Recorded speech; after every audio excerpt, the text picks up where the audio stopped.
दहशतगर्दी के खात्मे के लिए अज़्म इस्तेहकाम ऑपरेशन शुरू करने की मंजूरी। वज़ीर-ए-आज़म की ज़ेर सदारत नेशनल एक्शन प्लान की एपेक्स कमेटी के इजलास में बड़ा फैसला।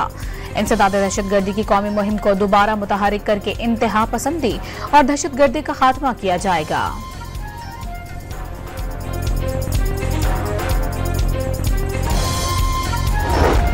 मेहनत और लगन के बगैर पंजाब की तरक्की का ख्वाब शर्मिंदा ताबिर नहीं हो सकता। जिंदगी दयानतदारी और लगन के साथ खिदमत के लिए वक्फ करने वाले काबिल तहसीन हैं। मरियम नवाज का बयान।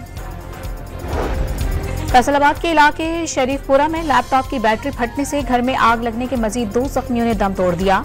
मरने वालों की तादाद 9 तक पहुंच गई। कराची में आज शाम गरज चमक के साथ बूंदाबांदी का इम्कान। दिन के वक्त शदीद गर्मी की पेशगोई। दर्जा हरारत 39 सेंटीग्रेड तक रहने की तवक्को। हवा का तनासुब 75% है। कराची में शदीद गर्मी के दौरान बाज इलाकों में 14 घंटे की लोड शेडिंग। रात 2 बजे के बाद भी मुतादिद इलाकों में गैर एलानिया लोड शेडिंग का सिलसिला मामूल बन गया। रहीम यार खान के निजी अस्पताल में वालिदैन को अल्ट्रासाउंड में 2 बच्चे दिखाए, सिर्फ एक बच्चा पकड़ा दिया, दूसरे को रसोली करार दे दिया गया। मुबैना तौर पर लापता होने वाले नौमौलूद के लिए अहले खाना का एहतजाज।